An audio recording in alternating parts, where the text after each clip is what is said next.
네, 오늘은 성경적 의미라는 시리즈로 저희가 여러 강의를 했는데 오늘의 주제는 사랑입니다. 네. 참 너무나 많은 사람들을, 우리를 웃기고 울리는, 그죠? 사랑 때문에 정말 좋았던 순간들도 있고, 사랑 때문에 정말 가슴이 찢어지는 것 같은, 차라리 죽는 게 낫지 않을까 이제 싶을 정도의 아픔을 느껴보기도 하고, 막 당황해서 어떻게 해야 될지 모르니까 너무 괴롭고 당황하니까 막 자기답지 않은 이상한 짓을 하기도 하고, 그죠? 이게 뭐냐 이거예요. 왜 또 모든 언어에는 다 있을까요, 이 말이? 그죠? 이 나라 언어에는 없는데 저 나라 언어에는 있고 이런 게 아니라 모든 언어에는 이 말이 있어요. 예. 사랑해, 그죠? 야, 뭐가 이렇게 복잡하고 어려운 걸까요? 오늘은 우리가 생각하는 사랑 말고요, 성경에서 사랑을 어떻게 정의하고 성경에서 사랑을 어떻게 해야 된다고 가르쳐 주는지 성경 말씀을 볼까 해요. 자, 성경에서 가장 중요한 등장인물을 저희 꼽으라고 하면 당연히 예수님일 거예요. 그죠? 예수님 외에 가장 중요한 단어를 꼽으라고 하면 여러분, 사랑이에요. 율법이 아니라요, 사랑이에요. 왜? 두 가지 이유입니다. 첫 번째, 계명이에요. 요한복음 13장 보겠습니다. 34절입니다.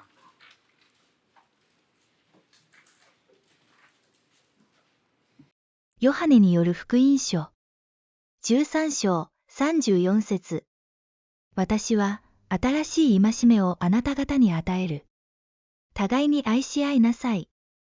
私があなた方を愛したように、あなた方も互いに愛し合いなさい。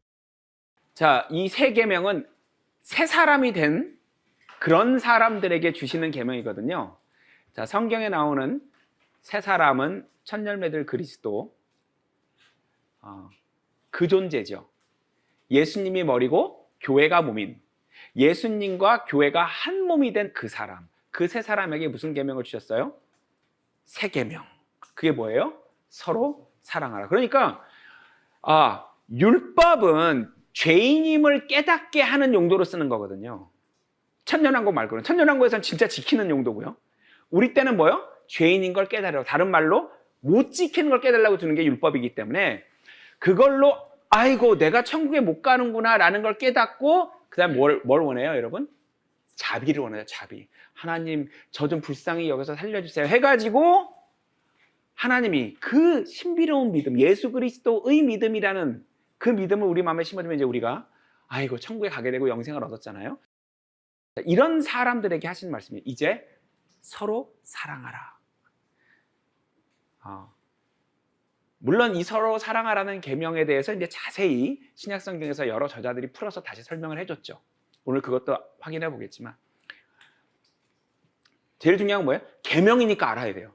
하나님이 계명 하나 줬어요. 마치 어떤 거냐면 에덴 동산에서 아담과 이브에게 무슨 계명 주셨죠? 선악과 먹지 말. 그거 하나 주신 거잖아요. 네. 세 사람들에게는 뭐예요? 세 사람에게는 뭐예요? 서로 사랑하라. 선악과 먹지 마라 같은 거예요. 하나 그냥. 그러니 사랑이 뭔지 알고 어떻게 해야 하는지 아는 건 굉장히 중요한 문제란 말이에요. 네. 또 그 다음에 제가 두 가지 이유라고 말씀드렸죠. 사랑이 중요한 두 번째 이유는 뭐냐? 첫 번째 이유는 이 세상에서 우리 계명이기 때문이라면 두 번째 이유는 결국 이게 결론이어서 그래요. 하나님 계획의 끝이 사랑이에요. 우리가 하나님이 간절히 바라는 그 길로 들어서면 그 길의 끝에는 뭐가 있어요? 사랑이 있어요. 영원히 계속되는 신혼, 이렇게 생각하시면 됩니다. 인간의 신혼은 식잖아요. 영원히 계속되는 신혼, 예수님과 교회의 결혼, 또 하나님과 그 자녀들의 함께 누리는 그 새하늘 새 땅, 이게 사랑이에요. 마지막이 사랑이어서 이걸 잘 알아야 돼요.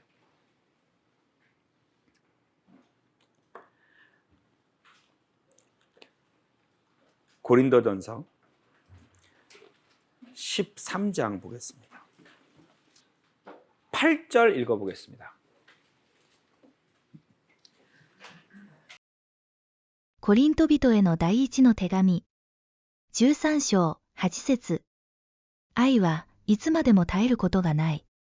しかし、予言は廃れ、異言はやみ、知識は廃れるであろう。13절, 12절, 13절. コリント人への第一の手紙、13章12節から13節。私たちは、今は、鏡に映して見るように、おぼろげに見ている。しかしその時には、顔と顔とを合わせて見るであろう。私の知るところは、今は一部分に過ぎない。しかしその時には、私が完全に知られているように、完全に知るであろう。このように、いつまでも存続するものは、信仰と、希望と、愛と、この三つである。このうちで、最も大いなるものは、愛である。 자, 여러분 8절하고 13절을 같이 봅시다. 예언 사라져, 방언 사라져, 지식 사라져, 소망 사라져, 믿음 사라집니다. 다 사라집니다. 왜? 12절에 보면 희미하게 보일 때, 부분적으로 알 때 필요한 게 뭐예요? 믿음과 소망이에요. 실제 그것이 눈앞에 딱 있을 때는 믿음이란 말을 안 써요. 내 앞에 펜이 있어. 내 앞에 펜이 있다는 걸 믿어. 이거 정신 나간 사람이거든요. 믿음 뭐예요? 이 뒤에 있을 때. 내 뒤에 펜이 있는 걸 난 믿어. 이게 믿음이거든요. 이건 믿는 거예요, 아니에요? 아니에요. 그럼 우리가 이 세상에 갖고 있는 믿음 뭐예요? 예수님이 우리를 위해 돌아가셨다는 그 과거에 안 보이는 거. 그 다음에 영원히 예수님과 우리와 하나님과 함께 살 거라는 미래에 안 보이는 거. 결국은 뭐냐? 믿음이 왜 필요하냐면요. 지금이 아니라 옛날 일이기 때문에 믿어야 되는 거고요. 미래 일이기 때문에 믿어야 되는 거예요. 이게 현재가 되면 믿음이라는 게 있어요, 없어요? 없어요. 히브리서 11장 1절에 뭐라 그랬어요? 믿음은 보이지 않는 것들의 실체다. 보이지 않는 것에. 그럼 나중에 진짜 보여요. 이제 새하늘 새 땅이 눈앞에 보이고 예수님이 앞에 계시고 다 보여요. 그럼 믿음은 사라집니다. 소망은요? 소망이 현실이 되면 사라집니다. 지식 필요 없어요. 네. 아무것도 없어요. 필요 없어요. 결론은 사랑이에요. 결론은. 그냥 막 서로 또 예수님과 하나님이랑 막 정말 깨가 쏟아지게 계속 사는 거예요. 어떤 분이 그러더래요. 아, 그럼 좀 질리지 않을까? 그건 안 그렇습니다. 예. 그거는 우리의 이 몸뚱아리가요, 교만하고 못돼서 소중한 거를 오래 보면 소홀히 여기게 되는 거예요. 이 몸 때문에 그래요. 예. 나중에 바뀐 몸은 그 소중한 거에 대해서 질리거나 따분하지 않아요. 예. 그래서 이 세상에서 지금 살아가는데 제일 중요한 게 사랑이고, 또 우리가 나중에 죽어서 영원히 함께할 그 세상에서도 결국 사랑만 남고, 그러니 사랑보다 중요한 게 어디 있어요? 그죠? 자, 사랑이 중요한 두 가지 이유를 말씀드렸고요. 그러면 성경에서 말하는 사랑을 미리 한번 제가 설명을 드리고 그 다음 구절들을 찾아보겠습니다. 첫째, 우리가 이전에 성경적 의미 시대에서 우리가 선과 악 공부했었죠. 근데 선이 뭐였어요? 그냥 하나님이 선하신 거예요. 하나님의 뜻이 선한 거고, 그 뜻을 예수님이 받았기 때문에 예수님도 선한 분이 되셨고, 그걸 우리가 받으면 우리도 선해지는 거예요. 근데 원래는 뭐예요? 그냥 하나님 한 분만 선하신 거예요. 사랑이 똑같아요. 사랑은 하나님 것이라고 쓰여 있어요. 사랑은 하나님 것이에요. 그걸 예수님에게 주셨기 때문에 예수님이 사랑이 있었고, 그걸 우리에게 주셨기 때문에 우리도 사랑이 생기는 거예요. 그냥 하나님 거예요, 사랑은. 이걸 먼저 알아야 돼요. 선이랑 똑같은 거예요. 그냥 하나님 한 분 선하시고 하나님 한 분만 사랑을 가지고 계세요. 진짜 사랑은. 근데 이 사랑이 무엇이냐? 성경에서 말하는 정의는 나보다 저 사람이 더 중요한 거예요. 그걸 사랑이라고 해요. 그래서 그게 죽을 수 있어요. 그 사람을 위해서. 이게 성경에서 말하는 사랑의 정의예요. 예. 자기보다 중요하면 죽을 수가 있거든요. 예. 이게 성경에서 말하는 정의예요. 예. 그 다음에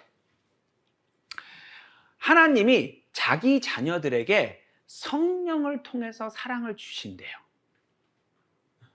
그래서 자기가 사랑받는 걸 어떻게 하냐면요, 받는 사람의 영과 성령이 소통을 하면서 사랑받는 걸 알게 돼요. 아, 나를 사랑하시는구나. 이게 막 느껴져요. 성령과 소통이 될 때. 그렇게 해서 사랑을 부어주신다고 돼 있어요. 그럼 사랑을 받았잖아요. 그럼 이게 이제 남한테 가는 거예요. 네. 그래서 여러분, 처음에 행여나 이 땅에서 사랑하는 사람이 생겼을 때 그게 사랑 같잖아요. 그건 사랑이 아니에요. 예, 그냥 많이 좋아하시는 거예요. 예, 그거는 다른 거예요. 예. 그냥 막 그 설레고 두근거리고 좋아하고 이거랑은 좀 달라요. 예.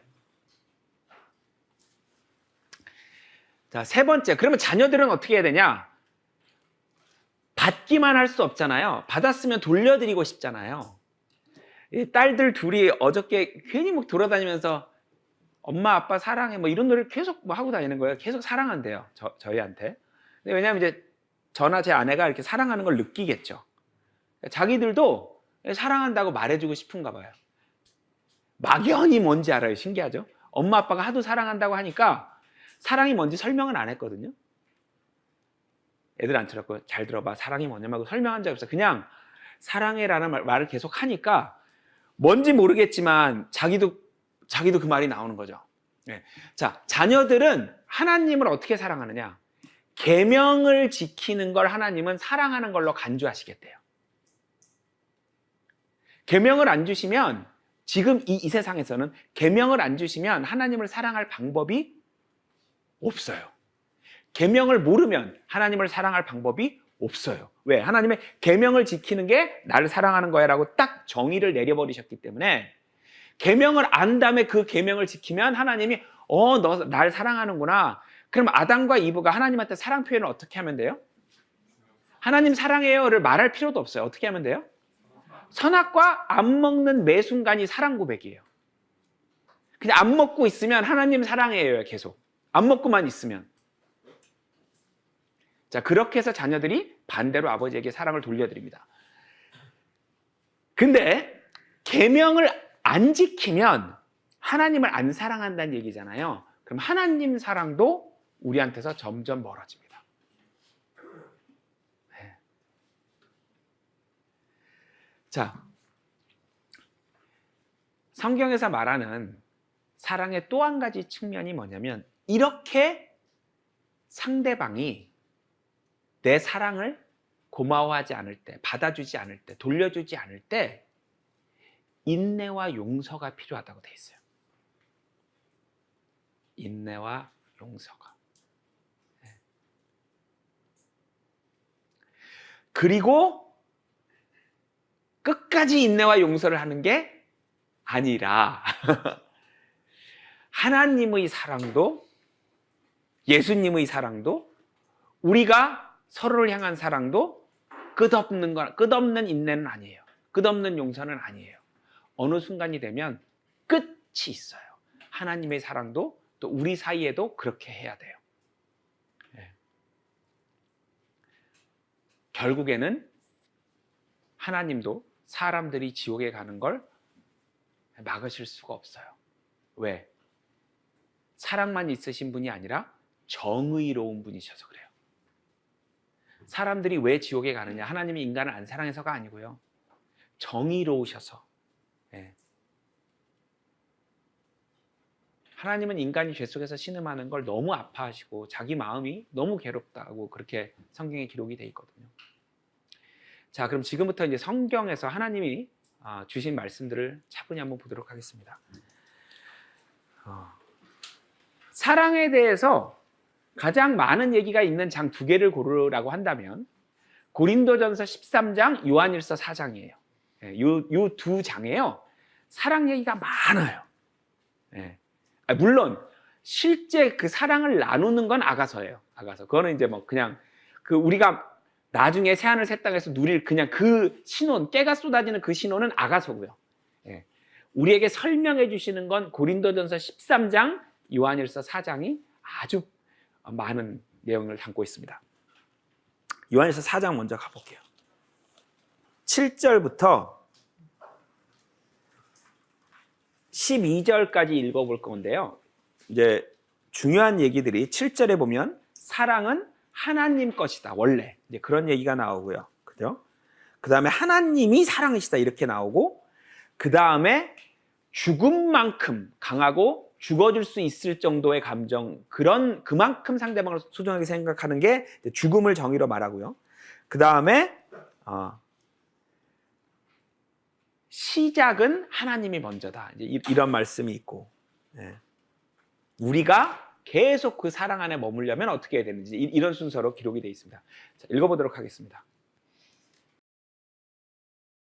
ヨハネの第一の手紙4章7節から12節。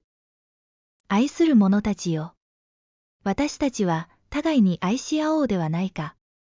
愛は神から出たものなのである。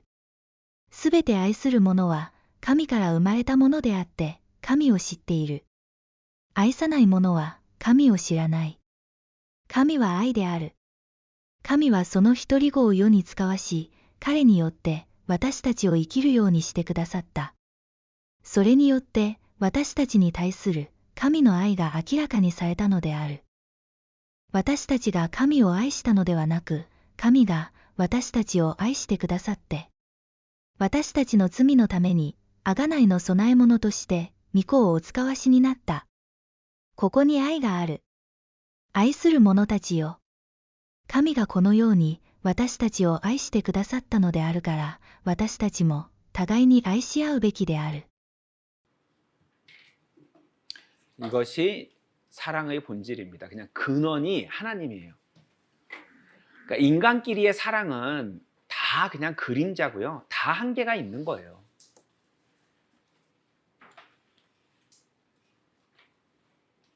하나님을 모르고 평생 행복하게 잘 사는 부부는 굉장히 신비로운 거예요.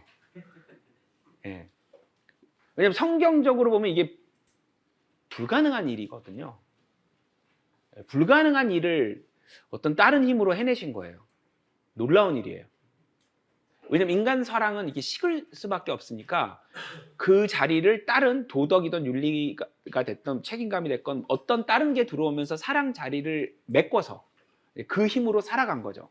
근데 진짜 그 사랑이라는 감정으로 평생을 살려면 딱 하나밖에 없어요. 성령 속의 교제로 함께 살면 하나님이 계속 사랑을 부어주신다고 약속이 되어 있으니까 그 받는 사랑으로 계속 같이 살아가는 거예요. 이건 진짜 사랑으로 사는 거예요. 부부가 같이 교회를 다니고 같이 교제를 해. 그러면 같이 사랑에 계속 하나님의 사랑이 부어지거든요. 그 힘으로 진짜 사랑을 하면서 살 수가 있어요. 근데 그냥 인간끼리의 사랑은 한계가 있어요. 평생 잘 살았다고 아마 하면 사랑 말고 다른 감정이 그 자리를 차지해서 끌고 온 걸 거예요. 성경으로는 불가능해요. 왜? 인간한테 없기 때문에. 없어요. 자, 우리 읽은 첫 줄이 뭐예요? 사랑은 어디에 속했대요? 하나님께 속한 것이다라고 정의를 내려버렸기 때문에 그 근원으로부터 계속 공급을 안 받으면 없어요. 없어요.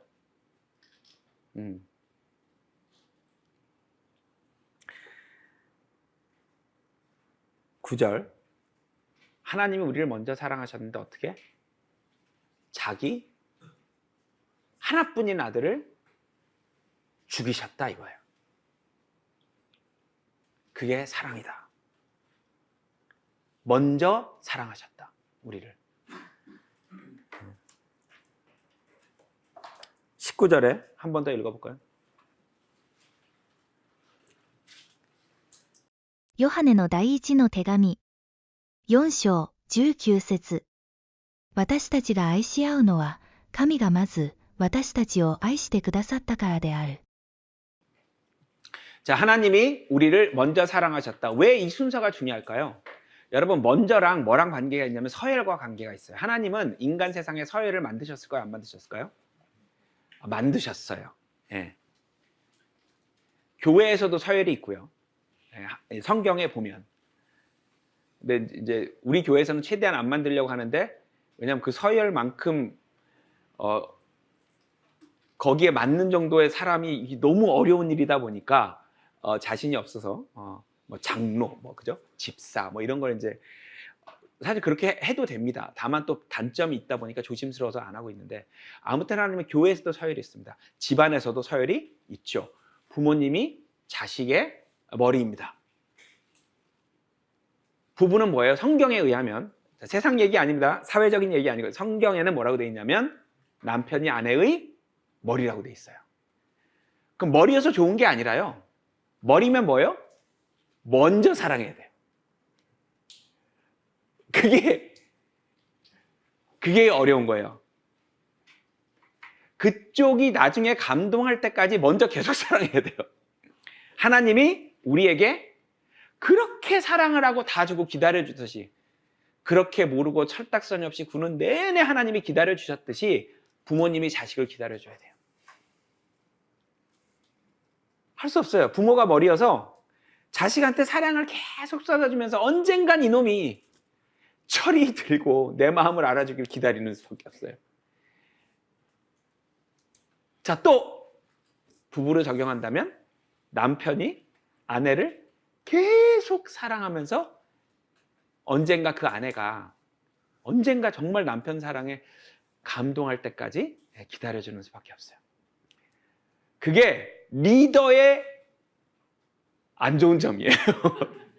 리더가 무조건 좋은 게 아니에요. 성경에서 이 사람보다 이 사람이 위야 하는 순간 또 그만큼 안 좋은 점이 있어요. 하나님이 더 높은 기준을 제시하시고 더 본이 되라, 모범이 되라, 네가 먼저 해라, 희생해라, 이렇기 때문에. 아무튼 사랑은 방향이 있어요. 흔히 우리말로 뭐라 그래요? 내리사랑이라고 하는 그 내리사랑이라는 방향이 있어요. 네.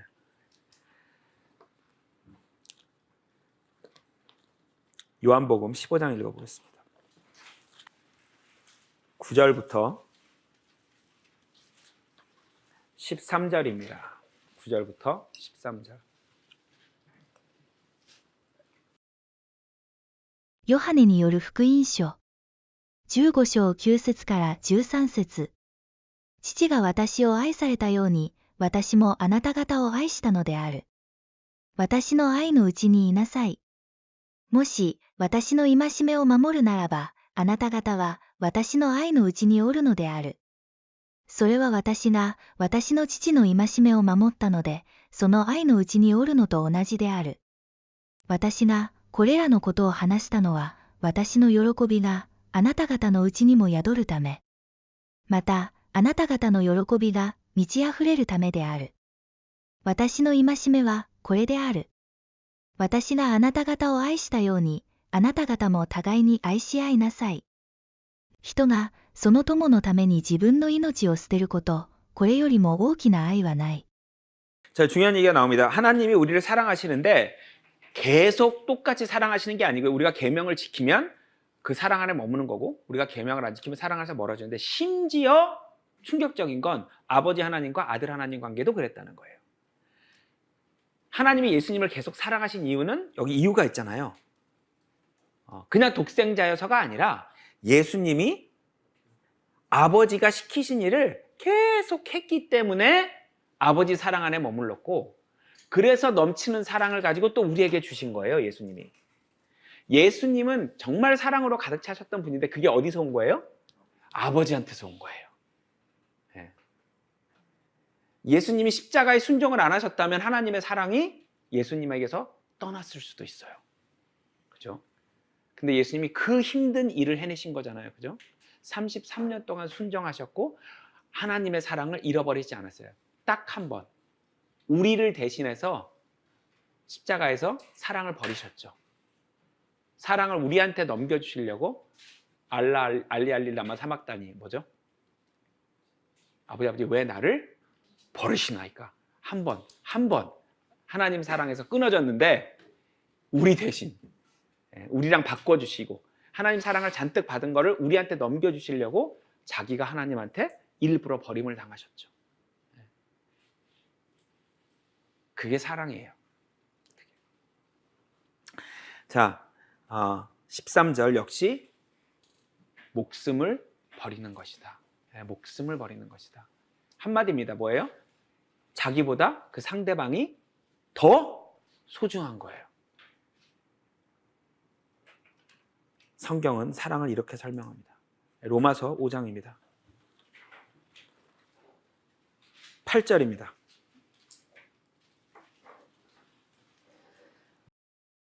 ローマ人への手紙5章8節しかし、まだ罪人であったとき、私たちのためにキリストが死んでくださったことによって、神は私たちに対する愛を示されたのである。 자, 사랑을 어떻게 표현하셨어요? 대신 죽으심으로. 근데 여기 포인트가 뭐냐면 그 7절이 포인트예요. 관계가 성립이 돼서 죽어주신 게 아니고요. 우리는 하나님을 몰라요. 관계가 생겨서 사랑을 막 나누다가 얘가 죽어 이렇게 해서 죽어주신 게 아니라 그냥 우리는 하나님을 몰라요. 나중에 이거를 알아주겠지, 알아줘야 할 텐데 하면서 죽으신 거예요. 그래서 이거 하나 남겨놓으신 거, 이 책. 알아주길 바래서. 그래서 실전 내용이 그거야. 아니, 이 릴레이션십이 생겨서 죽은 게 아니라 그냥 죄인일 때 죄인을 위해서 죽었다는 거예요. 차원이 다른 거죠. 5절입니다. ローマ人への手紙5章5節そして希望は失望に終わることはない。なぜなら私たちに賜っている聖霊によって神の愛が私たちの心に注がれているからである。 자, 두 가지를 알 수 있습니다. 자, 우리들에게 사랑은 무엇을 통해서 온다? 성령. 네. 여러분, 성령이 우리 몸의 영혼, 몸 중에 어디랑 연결이 된다 그랬죠? 로마서 8장에 보면 성령이 내 영과 이렇게 돼 있단 말이에요. 여러분, 사랑은 그 하나님의 사랑은요, 인간 사랑 말고요. 인간 사랑은 혼으로 하는 거고요. 하나님 사랑은 영으로 하는 거예요. 그래서 뭔가 이상해요. 원래 혼으로 사랑하는 사람인데 서로 성경을 알게 됐어. 같이 교회에 다니고 같이 교제를 하기 시작했어. 예. 혼의 사랑에서 영의 사랑까지 합쳐지니 훨씬 더 다른 차원의 관계를 맺게 되죠.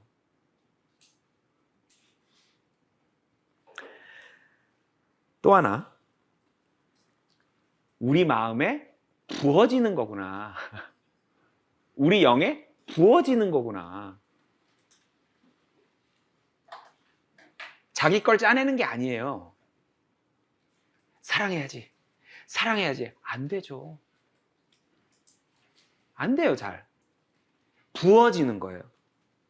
자기 영에다가 성령을 통해서 부어지는 거예요. 자, 이 간단한 논리 하나가 안 되는 거예요. 상대방을 자기보다 더 소중하게 이게 안 되는 거예요, 사람이 잘. 자기야, 뭐 먹고 싶어? 골라봐. 중식, 일식? 나 중식. 갑자기 일식이 너무 먹고 싶어요. 근데 일식은 어때? 사랑하지 않는 거예요. 일식은 자기가 먹고 싶은 거잖아요. 상대방 지금 뭐 먹고 싶다 그랬어요? 중식이요. 그럼 뭐 먹어야 돼요? 사랑하면 중식 먹는 거예요. 이게 안 돼요. 중식 왜 하필은 중식이지?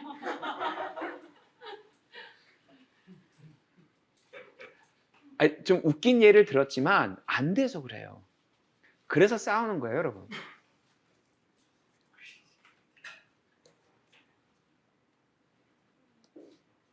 아니, 참 저도 아내가 보는데 이 강의를 하는 게 민망해요. 왜? 저도 못해요. 안 돼. 저도 일식 일식. 중식 먹자. 속은 안 돼요. 정말 지긋지긋해. 너무 자기 위주인 거예요. 안 돼요. 너무 안 돼요. 부부가 같이 그러고 있는 거예요. 안 되는 거예요.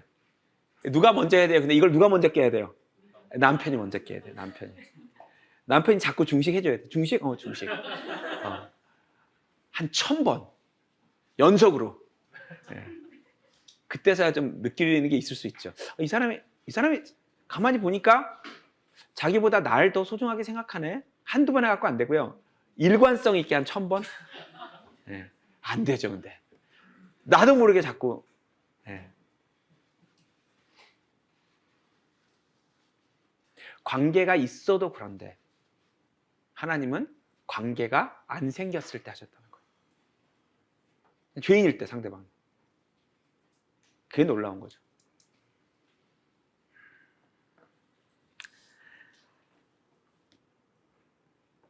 마태복음 19장 한번 보겠습니다.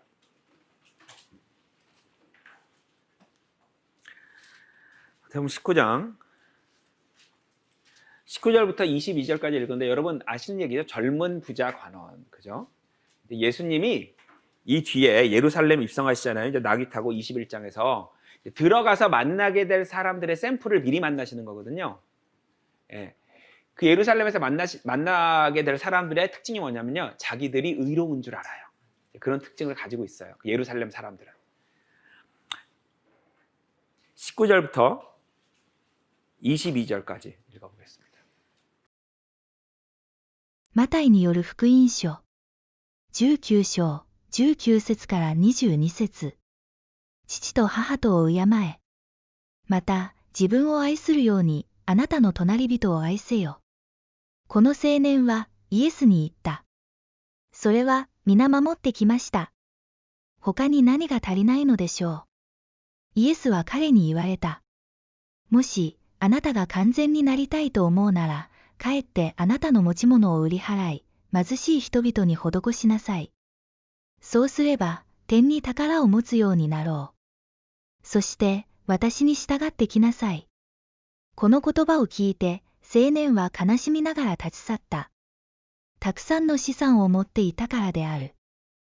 자, 사랑의 원칙은 간단해요.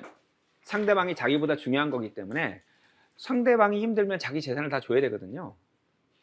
그래야 상대방이 더 중요한 거잖아요. 자기가 사랑을 했다고 하니까 예수님 앞에서 너 이웃을 사랑하라는 그 사랑 지켰니? 그럼 천국 갈 수 있지. 네, 지켰어요. 이렇게 대답한 거예요. 그러면 네 돈을 다 줘야지. 상대방이 더 중요하니까. 그지? 자, 빨리 주라. 그랬더니 그때 깨닫는 거예요. 아직까지 상대방보다 자기가 더 중요한 걸. 즉, 인간은 사랑을 할 수 있다 없다? 없어요. 예수님이 실제 원하시는 거는 율법을 못 지키는 걸 깨닫는 거기 때문에 여기서 기대하셨던 것도 율법을 못 지키는군요. 제가 율법을 못 지키면 전 지옥 가는군요. 이걸 기대하셨는데 제가 일단 첫 번째 지킨다고 해버리니까 그때 이제 못 지키는 걸 깨닫게 해주셨는데 인간에게 사랑이 없다는 걸 깨닫게 해주셨는데 도망가 버렸어요. 자, 근데 이게 가능했던 적이 있느냐? 있습니다. 사도행전 4장이에요. 32절 읽어보도록 하겠습니다.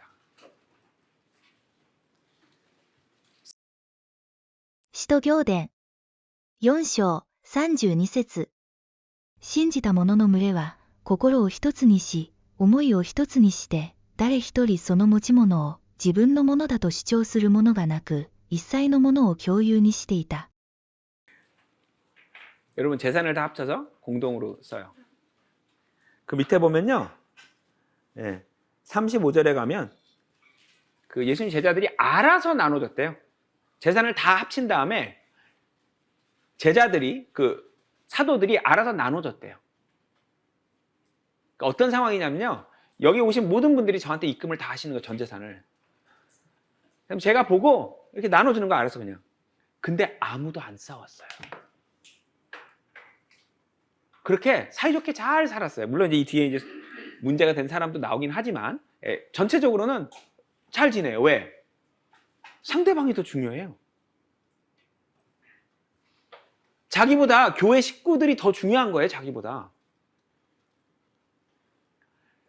자, 여러분 TV 보다 보면 위험한 거 할 때 밑에 꼭 뭐가 나와요? 여러분 절대로 따라하지 마세요. 여기 성경 구절 밑에 그게 쓰여 있어야 돼요. 여러분 절대로 따라하지 마세요.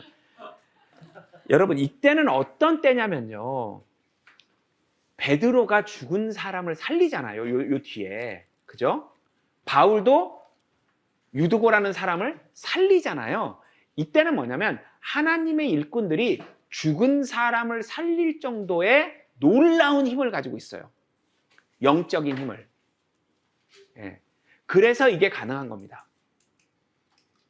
자, 여러분 재산 합쳐서 같이 사는 건 언제만? 여러분들 중에 죽은 사람을 막 살리는 사람이 있을 때만. 그때만 재산 합쳐도 됩니다. 이 시대에는 재산 합치면 돼요, 안 돼요? 하지 마세요. 100% 법정에서 마무리됩니다. 자, 그러나 이제 우리 시대가 물론 죽은 사람을 살릴 수 없는 시대여서 이 정도의 능력은 안 일어나지만 그럼에도 불구하고 성령을 통해서 참 못 느껴보는 감정들을 많이 느껴죠. 자, 그러면 우리 시대는 뭐야? 안 좋은 것만 있는 거야? 우리는 왜 안 돼? 이렇게 생각하실 수 있죠. 분명히 그건 안 좋은 점입니다. 아쉬운 점이에요. 그런 일을 할 수 없고 그런 일을 볼 수 없다는 게 너무 아쉽죠. 좋은 점은 뭐예요? 거듭난 성도가 행동을 잘못한다고 지옥 가질 않아요. 왜? 덜 주셨기 때문에 덜 요구하세요. 누가복음 12장 48절 많이 준 자에게는 많이 요구할 것이다. 우린 덜 주셔서 덜 요구하셨기 때문에 거듭난 것만으로 천국에 갑니다. 이 뒤에 행동에 따라 취소가 될 수가 없어요. 그러나 그런 놀라운 힘을 할 수 있고 볼 수 있는 기회를 준 그 시대에는 거듭난 사람이 행동을 잘못하면 특히 용서받지 못할 죄에 들어가는 그런 짓을 하면 지옥에 갑니다. 거듭난 성도라도. 이런 좋은 점이 우리한테 있기도 한 거예요. 그러면 우리는 서로 사랑할 수 없냐? 이걸 실현할 수가 없냐? 개인적으로는 부족하지만 다른 방법이 있다는 거예요. 에베소서 2장입니다.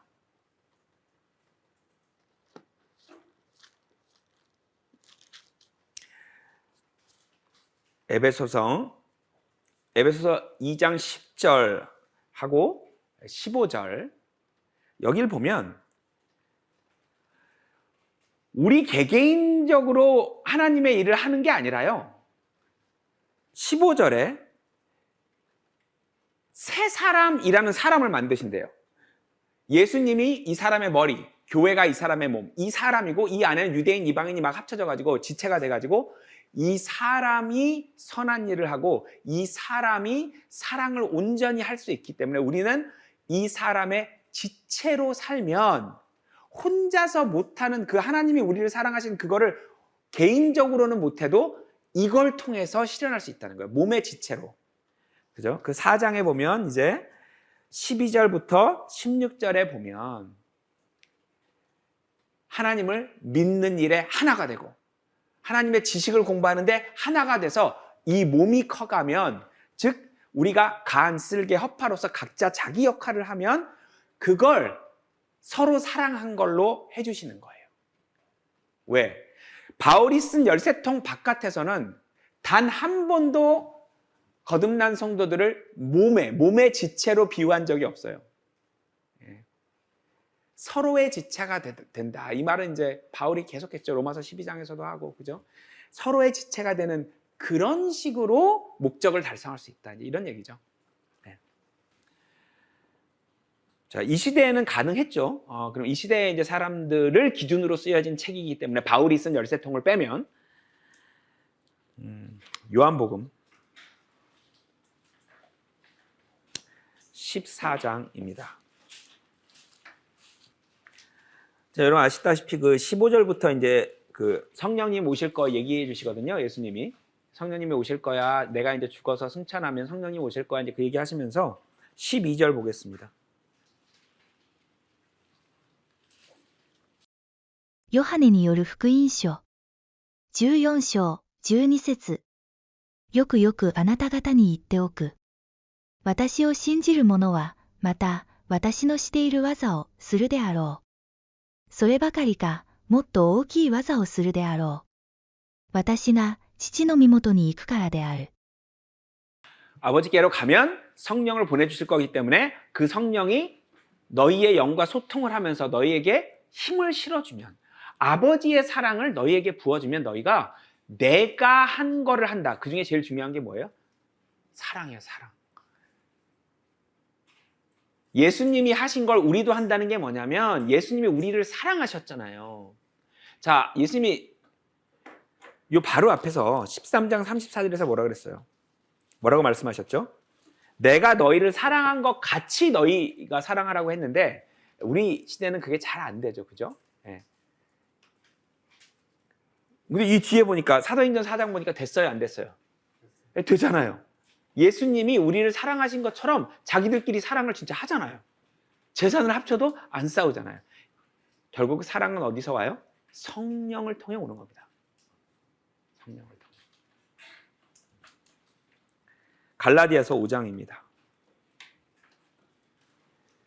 22절입니다.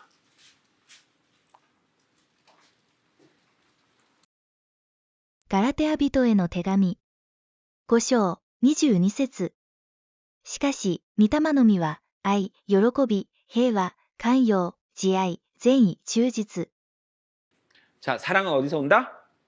성령에서 온다. 예, 성령의 열매 중에 제일 먼저 나오죠. 그죠? 디모데전서 1장입니다.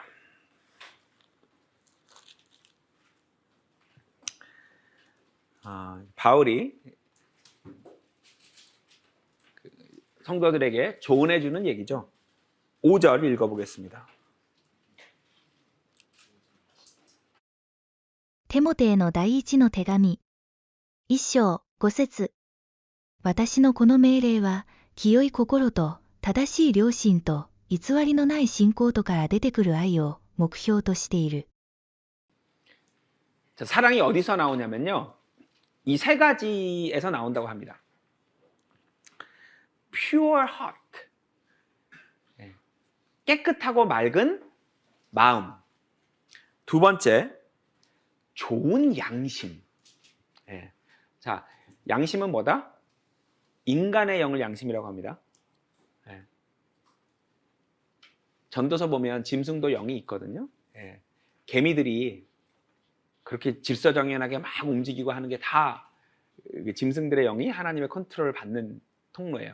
근데 이제 짐승의 영 말고 사람의 영을 이제 양심이라고 하는데요.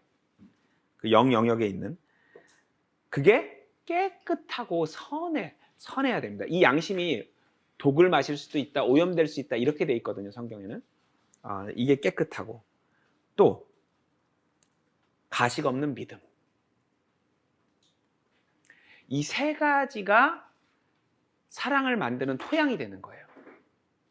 자, 우선 결론적으로 뭐냐면 마음이 깨끗해야 되는데 결국은 청소가 필요한 거예요. 마음과 영이 청소가 필요한 거예요. 근데 이 청소도 역시 성령이 한다고 되어 있어요. 시편 51편입니다.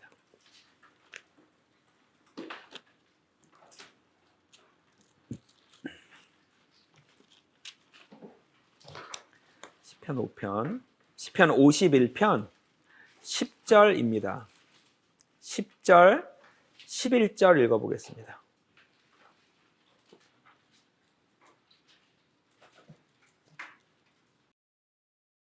詩編51編10節から11節。神よ、私のために清い心を作り、私のうちに新しい、正しい霊を与えてください。私を御前から捨てないでください。あなたの聖なる霊を私から取らないでください。 영을 renew라고 돼 있어요. 킹제임스 성경에는 renew. 자꾸 청소하는 거예요. 깨끗하게 닦는 거예요. 왜? 더러워질 수 있고 얼룩이 낄 수 있고 오염이 될 수가 있기 때문에 계속 맑게 유지하는 겁니다. 성령으로. 인간의 영은 뭘로 씻는다? 성령으로 씻는 거예요. 바울도 똑같은 얘기를 했습니다. 디도서입니다. 디도서 끝이죠. 3장 5절입니다. 5절 읽어보겠습니다. テトスへの手紙3章5節。私たちの行った義の技によってではなく、ただ神の憐れみによって再生の洗いを受け、聖霊により新たにされて私たちは救われたのである。 성령의 새롭게 이것도 renew입니다. 킹제임스 성경에서 그래서 renew. 인간의 영을 계속 청소하는 거예요. 계속 닦아주는 거예요. 깨끗하게. 성령으로. 네. 우리가 뭐 가구들 좀 특이한 거, 이거는 꼭 뭘로만 닦으세요, 뭐 이런 거 있잖아요. 네, 뭐 이런 컴퓨터 스크린은 꼭 뭘로만 닦으세요, 이런 거 있잖아요. 인간의 영은 뭘로만 닦여요? 네, 성령으로만 닦입니다. 교제 속에 있어야 돼요. 성령은 교제로 충만해지는 겁니다. 복음 안에서, 말씀 안에서 교제할 때 충만해지는 게 성령입니다. 핸드폰 충전해야 될 때 이 플러그를 꼽듯이 인간영, 이런 성령 연결할 때 교제예요, 교제. 혼자 있을 때랑 많이 달라요. 아무리 말씀을 가까이 해도 혼자 있을 때는 성령의 충만함을 받기가 어렵습니다. 왜? 주신 계명이 뭐예요? 서로 사랑하라지 성경 공부하라가 아니거든요. 서로 사랑하라 안에 성경 공부가 들어있긴 하지만 서로가 없으면 일단 성립이 안 되는 거예요. 혼자 착하게 성경 보면서 사는 거는 성령이 충만해질 수가 없어요. 자, 그 다음에 고린도전서 이제 13장에 가야 되는데요. 왜? 이게 리뉴가 잘 안 되는 경우가 있어요. 특히 상대방이 양심이 조금씩 오염이 되거나 마음이 조금씩 세상 걸로 차기 시작하면 이제 실망스러운 행동을 하죠. 서로가 서로에게. 어, 13장 우선 1절부터 3절 읽어보겠습니다. 자, 여기서 조심하셔야 될 게 1절부터 3절을 읽고 하나님이 불의웃 돕기를 하라는 얘기를 하시는 거라고 오해하는 분들이 많아요. 불의웃 돕기 정말 중요하고 좋은 거고 크리스찬이 해야 될 일입니다. 근데 이 구절은 그 뜻이 아닙니다. 불의웃 돕기를 해도 소용이 없다는 얘기를 하시는 구절입니다. 읽어보도록 하겠습니다. コリント人への第一の手紙13章1節から3節。たとえ私が人々の言葉や御使いたちの言葉を語っても、もし愛がなければ、私はやかましい鐘や騒がしい尿鉢と同じである。たとえまた私に予言をする力があり、あらゆる奥義とあらゆる知識とに通じていても、また山を移すほどの強い信仰があっても、もし愛がなければ、私は無に等しい。たとえまた私が自分の全財産を人に施しても、また自分の体を焼かれるために渡しても、もし愛がなければ一切は無益である。 자, 13절이 불의웃 돕기 맞죠? 불의웃 돕기를 해도 사랑이 없으면 소용이 없다라는 말씀이 뭐냐면 그 불의웃 돕기 할 때 돈만 주지 말고 마음을 같이 줘야 돼. 이 얘기를 하는 게 아닙니다. 여기서 말하는 사랑은 하나님 사랑 말하는 거예요. 받은 거 있냐고요. 여러분 하나님 사랑 받은 거 없이 불의웃 돕기 많이 합니다. 전 재산 기부하고 돌아가시는 분들도 있어요. 그 행동의 이유가 하나님 사랑을 받아서 하는 건 아닌 거예요. 다른 일이에요. 물론 위대한 일이고 훌륭한 일이지만 천국 지옥 가는 거랑은 상관이 없습니다. 불의웃 돕기는. 어떤 분이 끝까지 복음을 거부하고 끝까지 하나님 앞에 이 성경 말씀을 들으려 하지 않고 전 재산을 기부하고 돌아가셨으면 인간 감정으로는 당연히 천국 가야 될 것 같잖아요. 성경은 그렇지 않아요. 왜? 그 안에서 양심이 계속 말씀을 드렸는데 안 들으셨거든요. 이거 아무리 해도 허전하지, 불이웃돕기 아무리 해도 뭔가 채워지지 않는 그게 있지, 양심이 계속 얘기를 했거든요. 그 소리를 안 들어서 그래서 천국에 못 가요. 너무나 아쉽지만 전 재산을 기부하고 가셨는데. 네. 자, 13장을 이해하려면 12장 마지막 구절을 꼭 같이 읽어야 돼요. 읽어보겠습니다. コリント人への第一の手紙、12章31節。だが、あなた方はさらに大いなる賜物を得ようと熱心に努めなさい。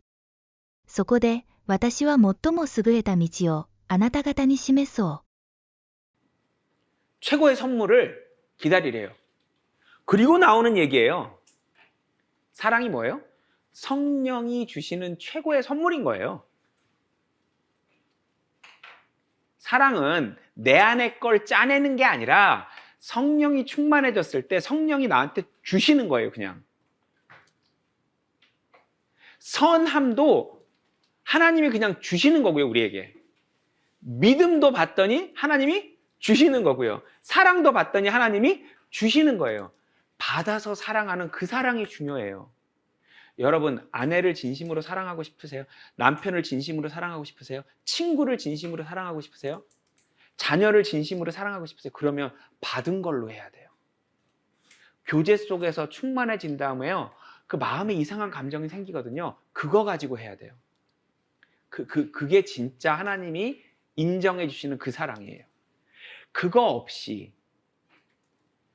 이거 성경 읽을 때마다 하나님이 날 위해서 어떻게 하셨는지, 예수님이 날 위해서 어떻게 하셨는지 자꾸 이게 보일 때마다 그 사랑이 내 마음에 부어지는 거거든요. 그걸로 하는 거란 말이에요, 사랑을. 자, 그러면 이제 4절부터 7절인데요. 참아라에서 시작해서 참아라로 끝납니다. 읽어보도록 하겠습니다.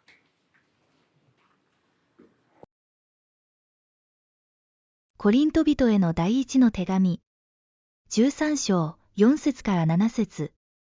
愛は忍耐強い。愛は情け深い。妬まない。愛は自慢せず高ぶらない。礼を失せず、自分の利益を求めず、苛立たず、恨みを抱かない。不義を喜ばず、真実を喜ぶ。すべてを忍び、すべてを信じ、すべてを望み、すべてに耐える。 오래 참고로 시작해서 견뎌라로 끝납니다. 왜냐하면 이게 상대방이 자기 마음 같지 않거든요. 왜? 하나님이 우리 사랑하실 때 우리가 하나님 마음 몰라줬잖아요.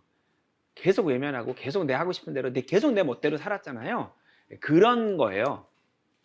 그래서 하나님 사랑을 받으면 우리도 하나님처럼 좀 왜 그러니? 그러지 마라 하면서 계속 기다려줄 수가 있어야 돼요. 이게 어렵죠. 예. 화가 확 나버리죠. 예. 어려워요. 예. 어렵죠. 오래 참고로 시작해서 견뎌라로 끝나거든요. 자, 얼마큼? 이 정도면 얼마큼이냐? 누가복음 17장입니다. 3절, 4절 읽어보겠습니다. ルカによる福音書17章3節から4節。あなた方も気をつけなさい。もし兄弟が罪を犯したら戒めなさい。そして悔い改めれば許してやりなさい。1日に7回、あなたに対して罪を犯しても7回悔い改めますと言って、あなたのところに来るなら許してやりなさい。 미안해, 진짜 잘못했어. 근데 왜 하루에 7번 하냐면요, 진심으로 회개해도 안 고쳐지기 때문이에요. 사람은 진심으로 회개해도 잘 안 고쳐져요. 성령 안에서 교제 속에 있으면 조금씩 나아지긴 하는데요. 그렇게 고쳐지진 않아요. 왜냐하면 그게 치명적인 자기의 단점이기 때문에요. 거짓말을 하는 사람은 자꾸 하기 마련이고요. 화를 내는 사람은 자꾸 화를 냅니다. 잘난 체하는 사람은 자꾸 잘난 체를 하고, 남을 미워하는 사람은 자꾸 미워하게 되고, 그러나 나아지긴 해요. 근데 얼마나 안 고쳐지냐면 하루에 7번 같은 짓을 하는 거예요. 진짜면 정말 안 그렇게 하고 또 해요. 근데 그게 이 사람이 진심이 아니어서가 아니고요. 원래 사람이 잘 안 고쳐져서 그래요. 그렇기 때문에 하루에 7번 해도 용서하라는 거예요. 하나님이. 단 전제가 있어요. 뭐예요? 회개하면. 회개하라는 건 마음을 말하기 때문에 이제 마음이 느껴지긴 해야죠. 입으로 미안해 이거는 용서해 줄 필요가 없고요. 회개는 마음이 하는 거기 때문에 그 사람의 마음이 진심인 것 같으면 용서해 줘야 돼요. 자꾸 해도 용서해 줘야 돼요. 마음이 진심이면. 정말 본인이 괴로워하고 미안해하면 용서해 줘야 돼요. 물론 모든 죄 끝까지 이건 아닙니다. 이제 우리가 그 끝을 좀 이따 보긴 할 거예요. 마태복음 18장 보겠습니다. 21절부터 끝까지입니다. 이건 왜 중요한 얘기냐면요. 용서하지 않는 사람에 대한 하나님의 벌이 있을 겁니다. 그게 무서워요. 형제나 자매가 잘못했다고 회개했다고 진심으로 얘기할 때 용서해 주지 않는 그 죄가 하나님 앞에 굉장히 큰데 이유는 하나예요. 야, 내가 널 용서해 줬는데 너는 왜 용서 안 해줘? 이 말씀이에요. 읽어보도록 하겠습니다.マタイによる福音書18章21節から35節。その時ペテロがイエスのもとに来て言った。主よ、兄弟が私に対して罪を犯した場合、幾度許さねばなりませんか 7度までですかイエスは彼に言われた。私は7度までとは言わない。7度を70倍するまでにしなさい。それだから、天国は、王がしもべたちと決算をするようなものだ。決算が始まると、1万タラントの負債のある者が王のところに連れられてきた。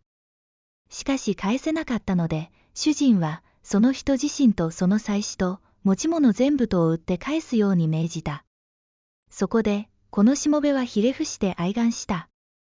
どうぞお待ちください。全部お返しいたしますから。しもべの主人は哀れに思って彼を許し、その負債を免じてやった。そのしもべが出て行くと、100デナリを貸している一人の仲間に出会い、彼を捕まえ、首を絞めて借金を返せと言った。そこで、この仲間はひれ伏し、どうか待ってくれ。返すからと言って頼んだ。しかし承知せずに、その人を引っ張って行って、借金を返すまで獄に入れた。その人の仲間たちは、この様子を見て、非常に心を痛め、言ってそのことを残らず、主人に話した。そこでこの主人は、彼を呼びつけて言った。悪いしもべ、私に願ったからこそ、あの負債を全部許してやったのだ。私が憐れんでやったように、あの仲間を憐れんでやるべきではなかったか。そして主人は立腹して、負債全部を返してしまうまで、彼を獄吏に引き渡した。あなた方、命名も、もし心から兄弟を許さないならば、私の天の父も、またあなた方に対して、そのようになさるであろう。 어떤 사람이 우리에게 정말 큰 잘못을 했다고 칩시다. 그게 우리가 하나님 앞에 잘못한 거랑 비교할 수 있나요? 우리가 태어나서부터 지금까지 한 그 하나님 앞에 한 그 어마어마한 양의 잘못과 어떤 사람이 나한테 한 그 잘못 하나가 비교할 수가 있냐고요. 나는 너의 죄를 이만큼 용서해 줬는데 너는 왜 저 사람의 죄 요만큼을 용서 못 해주냐. 그걸 하나님이 굉장히 못됐다고 보시는 거예요. 너 정말 못됐구나. 너 정말 악하구나. 너 용서받을 때 마음은 어땠니? 네가 나한테 용서받기 직전에 네 마음이 어땠니? 그러면 저 사람도 너한테 그런 마음이라면 당연히 용서해 줘야 되는 거 아니니? 이제 하나님이 이런 말씀. 용서 안 해? 그럼 나도 너한테 다시 청구할게. 이거는 그럼 죽는 겁니다, 진짜. 예. 물론 이제 바울의 편지에는 이런 내용은 없습니다. 바울이 쓴 열쇠통과 나머지 성경은 그 책임을 묻는 강도가 다르죠. 예. 항상 말씀드리지만 하나님의 일꾼들이 죽은 사람을 살릴 수 있는 시대는 특별한 힘을 받은 시대이기 때문에 그 시대가 정상이고 하나님의 일꾼들이 죽은 사람을 못 살리는 우리 시대가 오히려 비정상입니다. 예. 확실한 건 뭐예요? 하나님이 책임을 묻는 강도는 우리 시대와 다르지만 남을 용서해 주지 않는 것, 특히 그쪽에서 진심으로 용서해 달라고 하는데 용서해 주지 않는 건 이건 하나님 앞에 굉장히 큰 죄입니다. 남 용서하지 않는 죄가 큰 죄예요.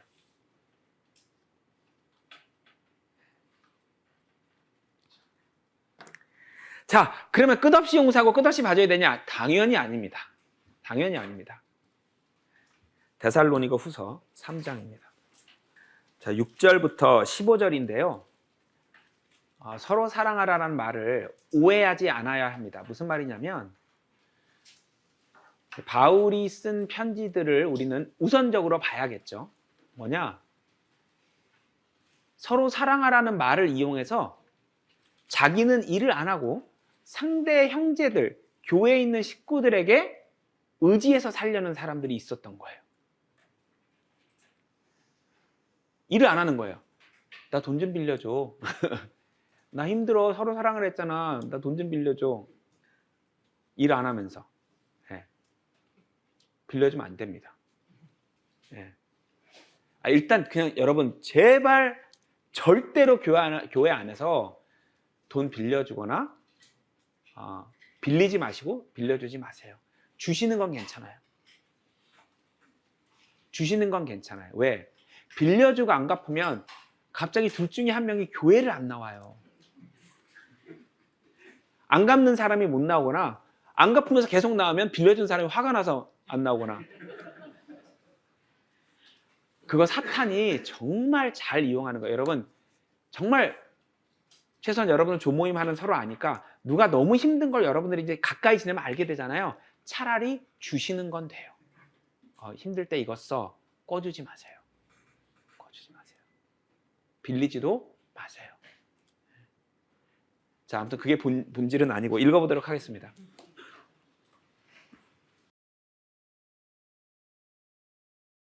데살로니케人への第二の手紙3章6節から15節兄弟たちよ、主イエス・キリストの名によってあなた方に命じる。怠惰な生活をして私たちから受けた言い伝えに従わないすべての兄弟たちから遠ざかりなさい。私たちにどう習うべきであるかはあなた方自身が知っているはずである。あなた方のところにいたときには私たちは怠惰な生活をしなかったし、人からパンをもらって食べることもしなかった。それどころか、あなた方の誰にも負担をかけまいと、日夜、労苦し努力して働き続けた。それは私たちにその権利がないからではなく、ただ私たちにあなた方が見習うように身をもって模範を示したのである。また、あなた方のところにいたときに働こうとしない者は食べることもしてはならないと命じておいた。ところが、聞くところによると、あなた方のうちのある者は、怠惰な生活を送り、働かないで、ただいたずらに動き回っているとのことである。こうした人々に対しては、静かに働いて自分で得たパンを食べるように、主イエス・キリストによって命じ、また進める。兄弟たちよ。あなた方は、たゆまずに良い働きをしなさい。もし、この手紙に記した、私たちの言葉に聞き従わない人があれば、そのような人には注意をして交際しないがよい。彼が自ら恥じるようになるためである。しかし、彼を敵のように思わないで、兄弟として訓戒しなさい。 끝이 있습니다. 계속 용서하고 계속 인내하는 게 아니에요. 자, 여기서는 이제 형제에게 부담을 주는 짓을 하지 말라는 겁니다. 여러분, 행여나 여러분들이 일적인 거를 가지고 조모임이나 이런 데서 얘기를 하시거나 하면 상대방이 부담을 느낄 수가 있어요. 하여튼 세상 얘기는 특히 이제 그게 돈과 관계된 문제, 일과 관계된 문제는 정말 조심하셔야 됩니다. 여러분들이 그런 의도를 안 하셨어도 상대방이 부담을 느낄 수가 있어요. 뭔가 도와줘야 되나? 해드려야 되나? 부담을 주지 말라는 거예요. 자, 이것뿐만이 아니죠. 그래서 결국은 어떤 사람들에게서는 인내하고 용서하는 게 아니라 그냥 탁 멀리 해야 되거든요. 멀리. 기준이 뭘까요? 기준이. 고린도전서 5장입니다. 1절, 2절 읽어보겠습니다. 뭐 유명한 거죠. 자기 새엄마랑 이제 잠자리를 가진 그런 정말 말도 안 되는 크리스천인 거죠. 거듭난 성도인 건 맞습니다. 예. コリント人への第一の手紙。5章、1節から2節。現に、聞くところによると、あなた方の間に不貧困なものがあり、しかもその不貧困は、異邦人の間にもないほどのもので、ある人がその父の妻と一緒に住んでいるということである。それなのになお、あなた方は高ぶっている。むしろ、そんな行いをしている者が、あなた方の中から除かれねばならないことを思って、悲しむべきではないか。 자, 이 사람이 거듭난 사람이냐 아니냐는 우리 몇 번 봤죠. 고린도전서 방금 그 장 밑에 5절에 보면 주 예수의 날에라는 말이 나오잖아요. 어떤 사람이 주 예수의 날과 상관이 있다. 무조건 거듭난 사람입니다. 우리 시대에 거듭나지 않은 사람은 전부 다 언제 일어나요? 주의 날. 그것도 주의 날에 성경에 나오는 두 개가 있는데 백보자 심판 그때 일어나기 때문에 이 주 예수의 날은 환난 직전에 공중에서 예수님 만나는 날이기 때문에 거듭나지 않은 사람은 이 날과 관계가 없어요. 주 예수의 날에 이제 영혼 구원을 받 무슨 말이냐면 주 예수의 날에와 관계가 있으면 이 사람은 거듭난 사람이거든요. 성도인데 어떤 짓도 할 수 있어요. 거듭난 사람이 자기 새엄마와 잠자리를 할 수도 있는 거예요. 그래서 자, 거듭났는지 안 났는지는 어떤 사람 행동을 보고 판단할 수 있다 없다? 없습니다. 물론 이제 당연히 거듭난 사람은 좋게 살 확률이 훨씬 높지만 단정적으로 판단할 수는 없다는 얘기를 드리는 겁니다. 당연히 행동의 변화가 일어나죠. 자, 2절이 문제예요. 2절이 문제, 1절이 문제가 아니에요. 무슨 말씀을 드리고 싶은 거냐면 어느 날 어떻게 하다 새엄마랑 자게 됐어요. 근데 막 눈을 떠서 막 이 고통이 내가 어떻게 이런 짓을 했지 막 피눈물을 흘리면서 사죄를 해요. 하나님 앞에 다윗은 어떤 행동을 했죠? 자기 충성스러운 부하의 아내를 몰래 뺏고 이 부하를 죽였어요. 그 일이 이 일보다 작은 일입니까? 아니죠. 컸으면 컸지 작은 일 아니거든요. 다윗은 나중에 하나님 뭐라 그랬죠? 의롭다 하셨잖아요. 의로운 일만 하여 이렇게 돼 있거든요. 자, 여기서 이 사람이 만약에 정말 어떻게 하다 어떤 상황에서 술이 취해서 뭐 이렇게 어떤 일이 일어난 거야. 너무 괴로워서 엉엉엉 울면서 하나님 제가 어떻게 이렇게 했다면 다른 얘기예요. 2절이 문제예요. 2절이. 뭐예요? 웃고 떠드는 거예요. 그 얘기에 대해서. 그리고 옆에 교회 식구들이랑 같이 떠들고 진짜 와 깔깔깔깔 대박 뭐 이러고 있는 거예요. 새엄마랑 잠자리를 해놓고. 뭐예요? 전염이 된 거예요. 여러분 우리 몸에서 행여나 이제 그런 일을 겪으신 분들이 있으면 또 생각이 날까 봐 좀 조심스럽긴 한데 우리 몸에서 어떤 부분을 떼어낼 때요. 기준이 뭔지 아세요? 전염이에요. 전염.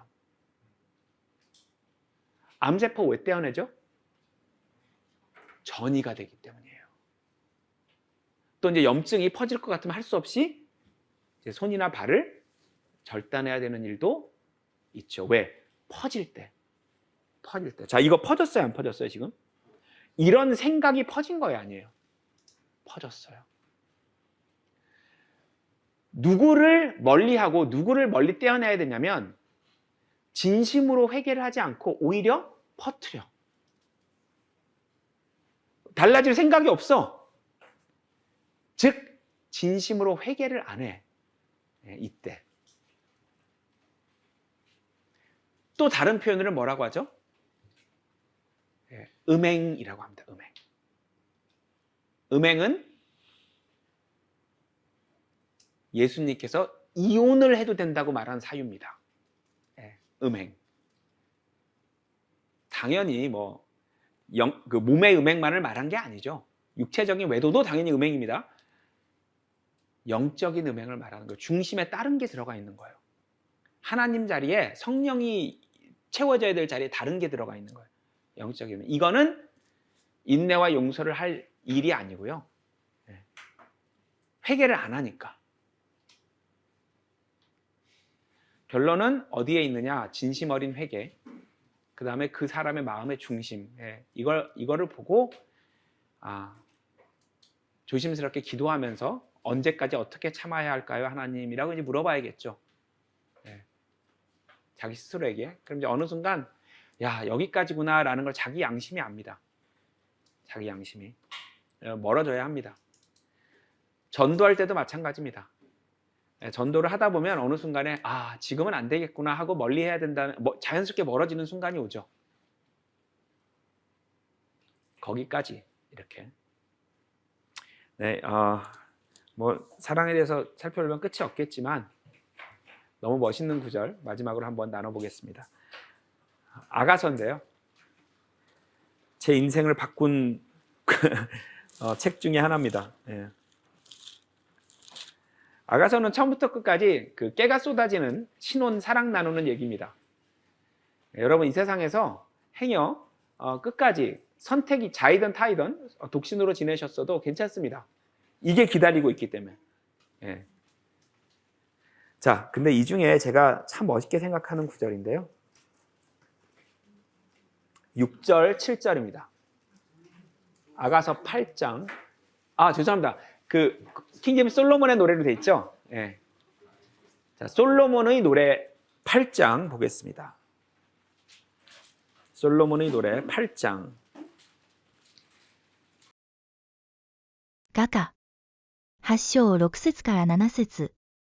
私をあなたの心に置いて陰のようにし、あなたの腕に置いて陰のようにしてください。愛は死のように強く、妬みは墓のように残酷だからです。そのきらめきは火のきらめき、最も激しい炎です。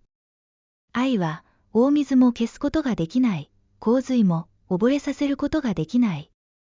もし人がその家の財産をことごとく与えて愛に変えようとするならば、痛く癒しめられるでしょう。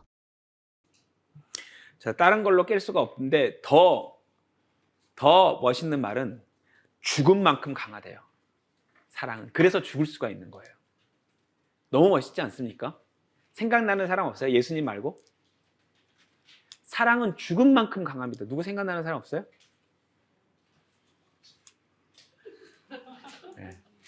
아담이요. 자, 디모데전서 2장 끝에 뭐라고 나오죠? 아담은 속지 않았다. 아담이 선악과를 먹은 건 속아서 먹은 게 아니다. 이브가 아담한테 걸어올 때 아담이 뭐라 그랬죠? 내 뼈 중에 뼈요. 내 살 중에 살이로다. 그 순간을 에베소서 5장에서 바울이 뭐라 그랬죠? 결혼했어 이렇게 설명하거든요. 그 순간에 둘이 결혼을 한 거예요. 그럼 여기 뭐예요? 인장 찍은 거예요. 둘 사이에. 근데 아내가 죽었어요. 아내가 죽었어요. 그럼 어떻게 해요? 왜 먹었어? 잘 가. 진짜. 이게 사랑이에요. 사랑은 뭐만큼 강하다고요? 죽음같이. 죽는 겁니다. 죽음만큼 강하기 때문에 죽는 거예요. 사실은 에베소서 5장에서 이 안에 예수님과 교회의 비밀이 숨어 있다라고 말해줬잖아요, 바울이. 이 아담과 이브 사이에 숨겨진 이야기가 굉장히 많습니다. 예. 물론 상징이니까 예수님과 교회 사이와 완전히 똑같진 않은데 성경에 안 나온 부분들 중에 우리가 깨달을 수 있는 게 정말 많아요. 사랑이 뭔지에 대해서. 일단 이건 따로 나중에 아담과 이브 다음 시간에 이것만 가지고 따로 한번 공부를 해보도록 하죠.